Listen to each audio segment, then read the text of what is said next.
Today we're going to start out with my favorite dessert, angel food cake with chocolate frosting.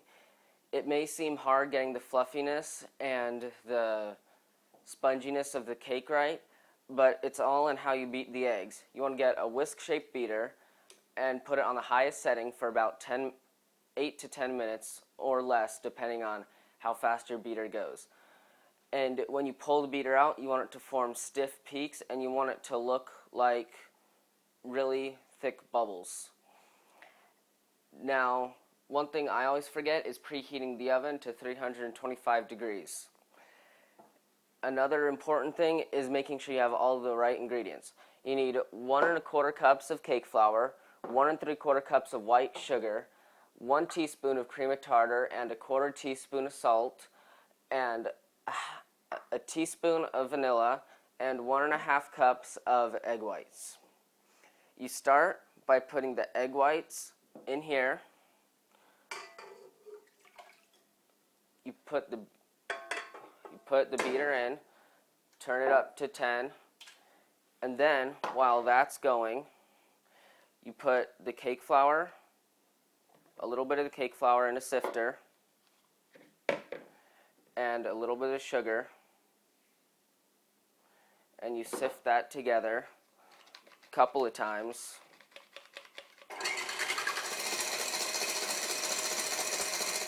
Now that I have all the dry ingredients combined in here, I'm going to take the sifter, scoop a little bit of it out, making sure none of it spills, and then start sifting it back in here, so just to make sure that everything is all sifted and there's no chunks and stuff. So now you know they're done when they start to look like clouds in there. And you want it to look very fluffy like that, or else the cake won't turn out good. My blender only took about 5 minutes because it has a very big beater and it goes really fast. Other hand electric beaters might take up to 10 minutes because the beaters are smaller and it might not go as fast as mine. So you want to make sure it looks like that, and just make sure it's fluffy and you have this all sifted together. And then after that, then you can start either switching the beater to a paddle beater, like I will grab, or if you want to do it another way, you can get a spatula like this and fold the two ingredients together. Now that I have the paddle beater on here, I'm going to take a scoop of this and sift it in here. And once it's all sifted in here, I'll turn the paddle beater on slow. And you want to make it the slowest speed you can, because if you go any faster, it will deflate the eggs and it won't be nice and fluffy. About this time, you want to put in the vanilla, making sure again to do this really slowly, just so it will just combine it. You don't want to mix it, just combine it.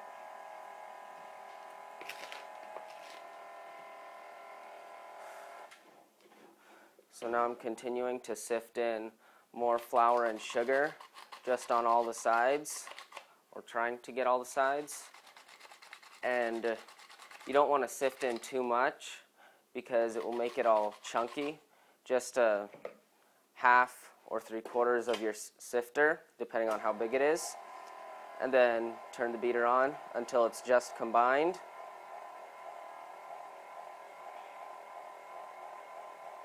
You might see those little chunks in there. That's still eggs that are still trying to be combined with the dry ingredients.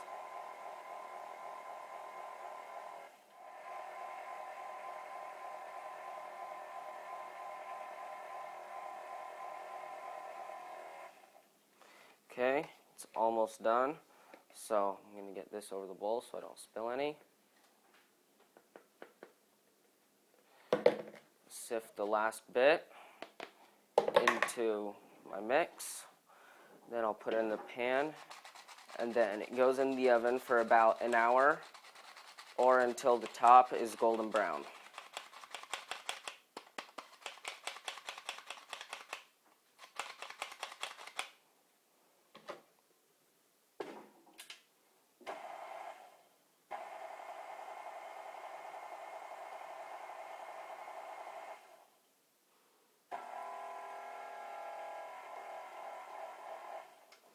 Once I'm done, I'm going to scrape all the edges just to make sure there's no leftovers behind.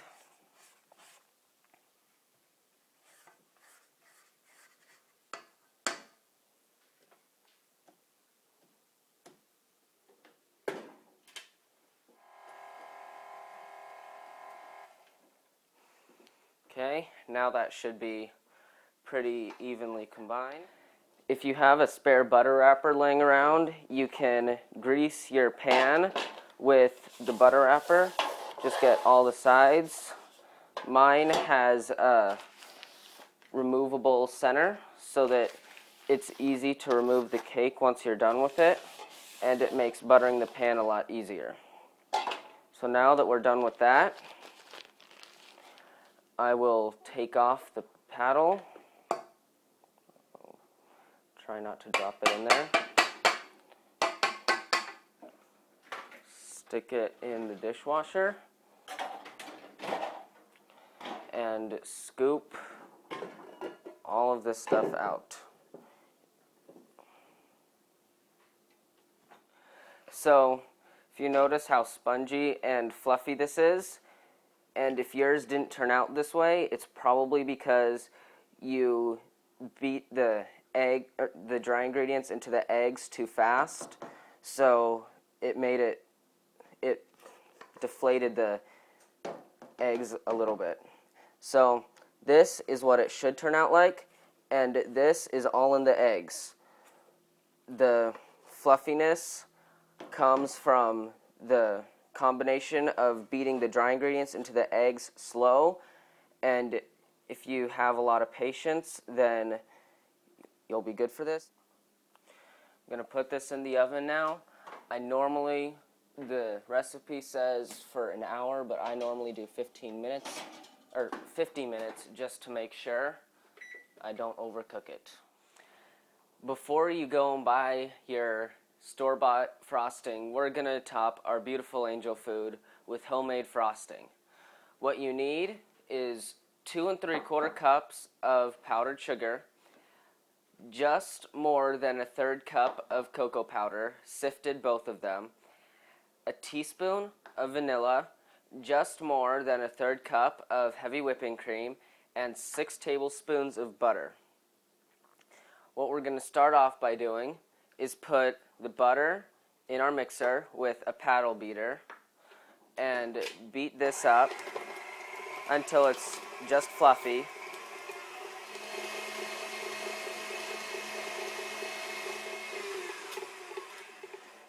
Okay, so now we have our butter in there. So now what I'm going to do is I'm going to take a ladleful of sifted powdered sugar, put it in here, and a little bit of the cocoa powder, put it in here, and let it mix with the butter a little bit. And then, while that's working itself into the butter, I will pour in the heavy whipping cream,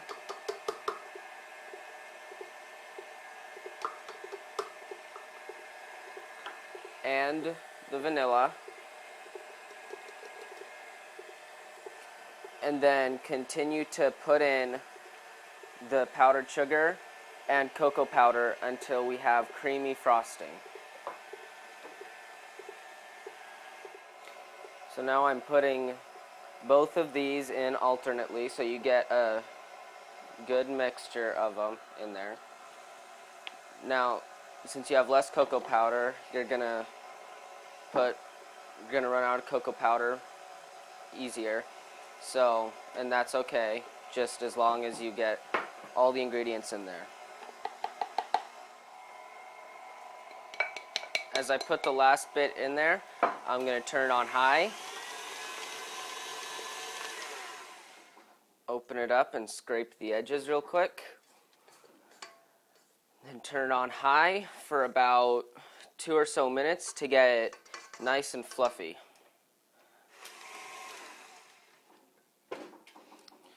Okay, so by the time you get everything whipped up nice and creamy, it should have lightened in color just a little bit. As you can see in the middle, it's dark right there and lighter right there. So now you know that the angel food is ready to frost.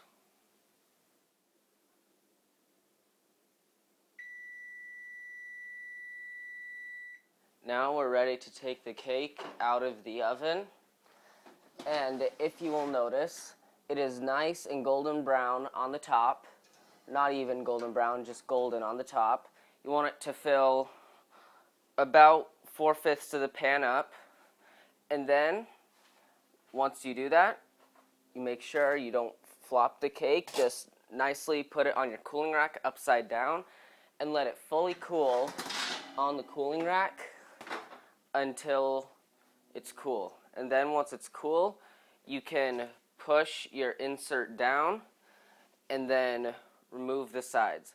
So now we are ready to take the angel food out.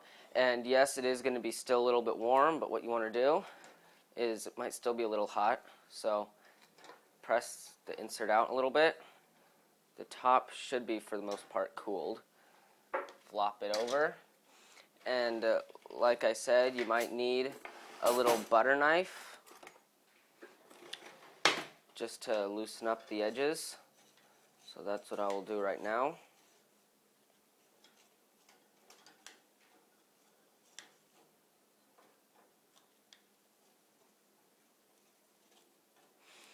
Okay. Now that is ready. Okay, let's see if I can do this without burning myself. There. Cake is ready. Now we're going to let this cool for another 20 minutes.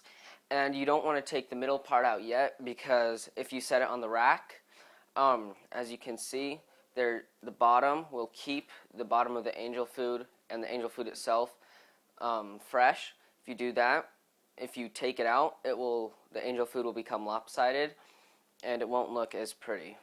So now we'll set it aside and wait for it to cool so we can frost it.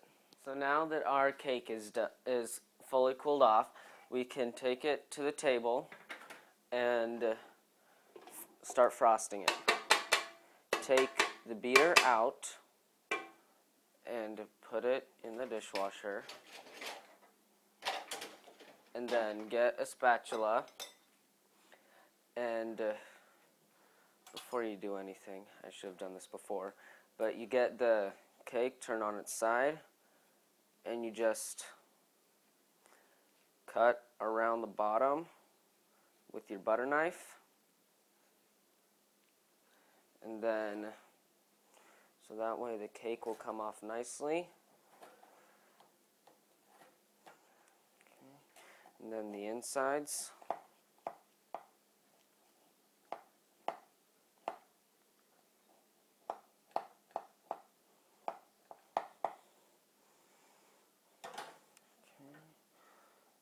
Let's see.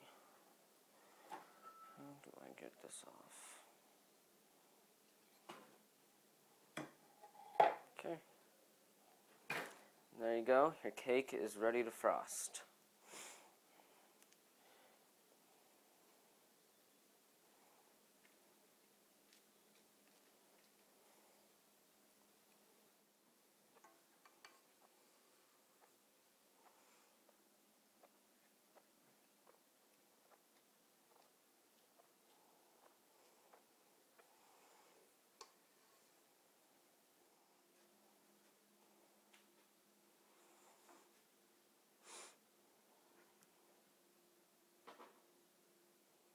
And now the moment we've been waiting for, taking our first bite.